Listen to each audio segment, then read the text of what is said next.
Selamat berjumpa kembali dengan kami, channel Film Legenda Nusantara. Dalam channel ini, kami akan menyajikan cerita-cerita legenda, cerita-cerita sejarah Nusantara, kejayaan Nusantara. Semoga kita semua akan menyadari bahwa negara kita, Nusantara, adalah negara yang sangat luar biasa. Salam NKRI. Kidung Senja di Mataram bagian 1. Sang Bagaskara mengundurkan diri ke balik puncak bukit sebelah barat, mengakhiri tugasnya sehari penuh di bagian bumi sebelah sini dan mulai menunaikan tugasnya di bagian bumi sebelah sana. Surutnya sang raja siang masih meninggalkan bekas kebesarannya. Langit di barat dibakarnya, menjadi hamparan merah dihias awan putih di sana-sini, diseling warna biru di antara sinar redup keemasan. Senja di pegunungan Lawu amatlah indahnya, indah dan agung, bukti kekuasaan, kebesaran dan keagungan Sang Maha Pencipta. 3 ekor kerbau melangkah santai melintas padang rumput, ayem dan senang karena perut mereka kenyang, menuju pulang kandang. Perasaan mereka seolah hanyut oleh lengking suling yang ditiup anak laki-laki yang duduk di punggung kerbau terbesar yang berjalan di depan.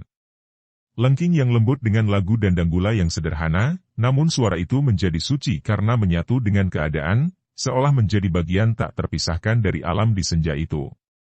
Lengking suling dalam lagu dan danggulo tanpa kata itu, membangkitkan perasaan ternyuh dan langut dalam hati para pendengarnya. Hati mengikuti irama tembang dan bersenandunglah mereka itu dalam tembang masing-masing, mengikuti irama suling, lagunya dan danggula. Suara suling terbawa angin, sayup-sayup terdengar oleh seorang dara yang sedang sibuk di dapur sebuah rumah terpencil di luar dusun Sintren. Mendengar lengking suling itu, ia tersenyum dan sambil mencuci beras yang hendak ditanaknya, ia pun bersenandung dalam tembang dan danggula, mengikuti irama suling. Sifat iman, mantu bilahi, tegesipun percaya mering Allah, mering pangeran sejatine ya pangeran kang agung kang akarnya bumi dan langit angganjar lawan niksa mering manungsa sagung langgeng tur murba misesa maha suci angganjar paring rejeki, aniksa angapura. Weladalah. Sekarang sudah lewat maghrib, kok ngliwet sambil rengeng-rengeng. Apa engkau sudah sholat, Cahayu? Dara yang menanak nasi, menembang dan melamun itu tadi terkejut ketika tiba-tiba ditegur ayahnya. Ia menoleh sambil tetap berjongkok menghadapi api kayu bakar yang berasap, memandang pria setengah tua itu dan berkata, lembut akan tetapi kenes. Aduh, Bapak membikin kaget saja. Aku sudah sembahyang tadi, Bapak. Ia melanjutkan pekerjaannya. Sejenak pria berusia 50-an tahun itu mengamatinya, mengangguk-angguk dan tersenyum. Dapur itu sudah remang-remang, akan tetapi cahaya api menyinari muka si Dara, membuat wajah itu nampak kemerahan seperti disepuh emas, dan rambut yang hitam panjang digelung sederhana, dengan sinom aut-autan dan melingkar-lingkar di dahi, menjadi cantik jelia. Kakek itu menghela napas panjang penuh kebahagiaan dan batinnya mengucap syukur kepada Tuhan yang telah memberkahinya dengan seorang gadis seperti Mawarsi. Mawar, bagaimana engkau masih dapat kaget? Engkau memiliki aji kanuragan, digdaya dan pandai membela dan melindungi diri sendiri. Engkau beriman, percaya kepada kekuasaan Allah, berarti engkau sudah kuat lahir batin. Kenapa mudah terkejut? Ai, siapa yang tidak kaget? Aku sedang melamun, tiba-tiba saja Bapak muncul dan menegur, gadis itu membela diri. Hahaha, kiranya tadi engkau sedang asyik. Tangan bekerja menanak nasi, mulut berdendang menembang gandang gula, dan pikiran melamun entah melayang kemana. Jangan membiasakan diri melamun, anakku yang manis, melamun itu membuka pintu masuknya setan. Agaknya engkau melamun karena peristiwa 3 hari yang lalu itu, bukan? Tangan itu berhenti menggerakkan irus mengaduk beras.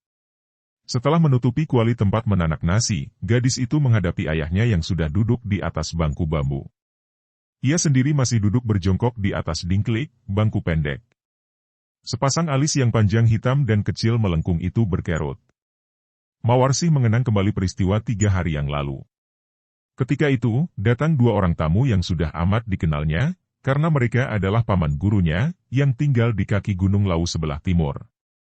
Ki Danu Sengoro adalah adik seperguruan Ki Sinduening ayahnya, dan Ki Danu Sengoro mempunyai seorang murid pria bernama Brantoko. Kunjungan kedua orang yang sudah dikenalnya itu tentu saja diterima dengan gembira oleh Mawarsi dan ayahnya, disuguhi minuman dan jadah ketan yang kebetulan masih ada. Ki Danu Sengoro berusia 50-an tahun, sebaya dengan Ki Sinduening, bertubuh pendek gemuk, kumis dan jenggotnya jarang dan tubuhnya kacau, membuat wajahnya nampak aneh dan menyeramkan.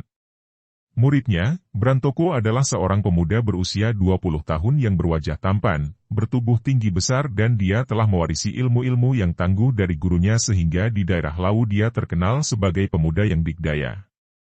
Akan tetapi, ada beberapa hal yang mendatangkan perasaan tidak suka dalam hati gadis itu terhadap saudara seperguruannya, yaitu pandang matanya yang penuh gairah kepadanya dan sikapnya yang tinggi hati dan mengagulkan kepandaian sendiri.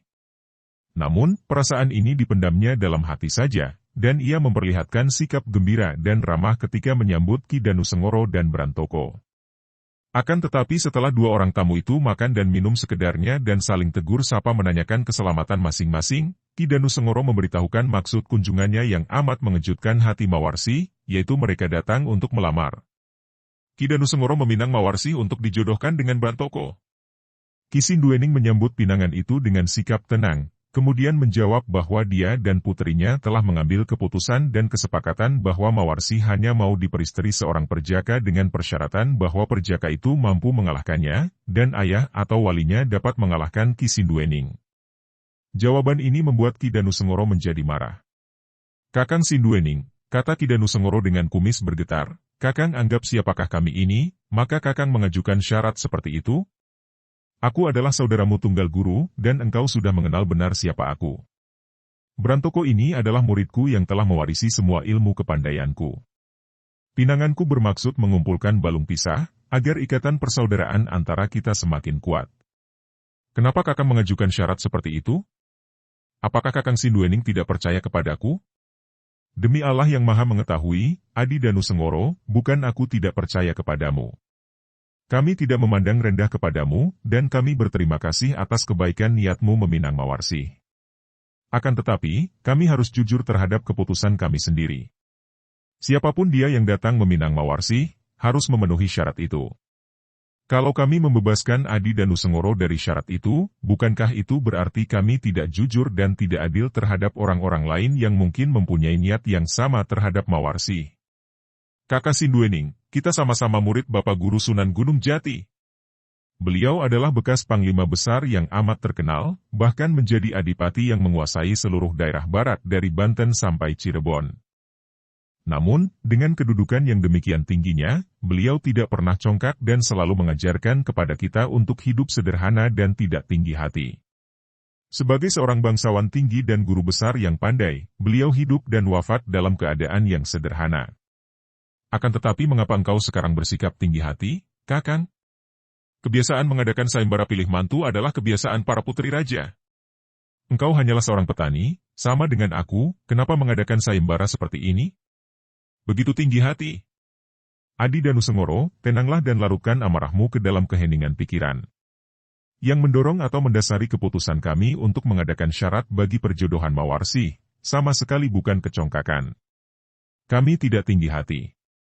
Akan tetapi keputusan itu mempunyai dasar yang kuat, demi kebahagiaan Mawarsi di hari depan, dalam kehidupan rumah tangganya. Kedua persyaratan itu adalah bijaksana dan, bijaksana apa? Ki Danusengoro memotong dengan berang. Engkau mengharuskan ayah atau wali pelamar untuk menandingi kesaktianmu. Bukankah itu merupakan suatu kesombongan untuk pamer kekuatan? Tidak sama sekali, Adi Danusengoro. Syarat itu diajukan agar kami merasa tenang di kemudian hari. Kalau ayah atau wali pelamar seorang sakti mandraguna, maka kelak dia akan mampu melindungi anakku yang menjadi mantunya. Kemudian, mengapa calon suami Mawarsi harus dapat mengalahkannya? Hal ini mengandung banyak kebaikan.